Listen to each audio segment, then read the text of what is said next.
Is it permissible to use herbal medicines containing alcohol as part of the manufacturing process?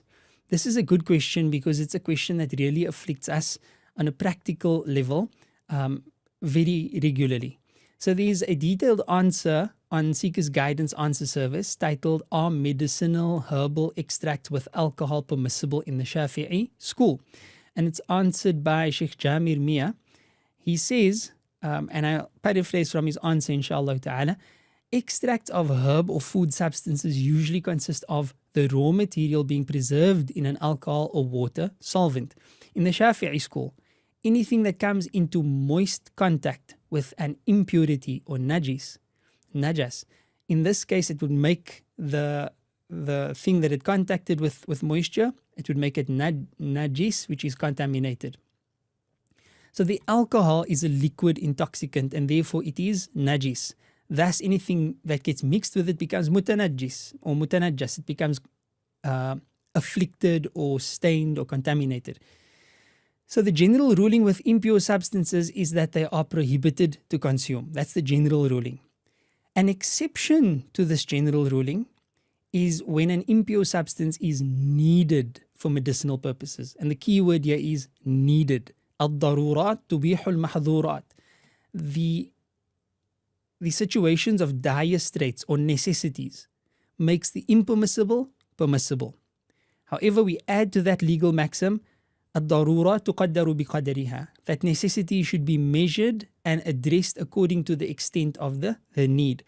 So yes, there's an exception that you may use impure medicines when needed. However, it would only be permissible to use if the following conditions are met. Number one, that alcohol has been admixed. It's not the essence of the medicine, it is an admixture, such that there are no traces of alcohol in the medicine itself.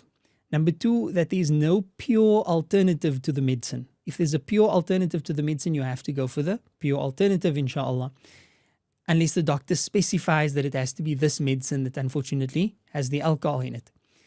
Number three, that one has been informed of this by an upright Muslim physician, meaning a God-conscious Muslim physician who understands the seriousness of these laws. And one could also go upon past knowledge of medicine that has been passed over by qualified God-conscious Muslim physicians.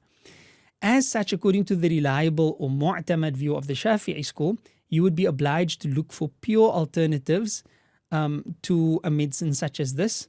If you cannot find it and the doctor insists that this medicine is necessary for you, then you may take it to the degree that is required. Or alternatively, you may also take the Hanafi opinion, which permits non-wine alcohol extracts, right? It permits non-wine alcohol extracts, bearing in mind, of course, that the Shafi'i school is rather strict compared to the other schools on liquid intoxicants and its najis status. And then there are other questions that are linked, or rather other answers that are linked to this question as well, which may be of benefit, insha'Allah ta'ala. So that's the general framework of the matter. And yes, you may find individual cases and specifics, but that general framework is quite encompassing and inshallah should be sufficient to assist you. May Allah subhanahu wa ta'ala grant you afiyah and shifa and make fasting easy and beneficial for you and for all of us. Ameen ya Rabbil Alameen.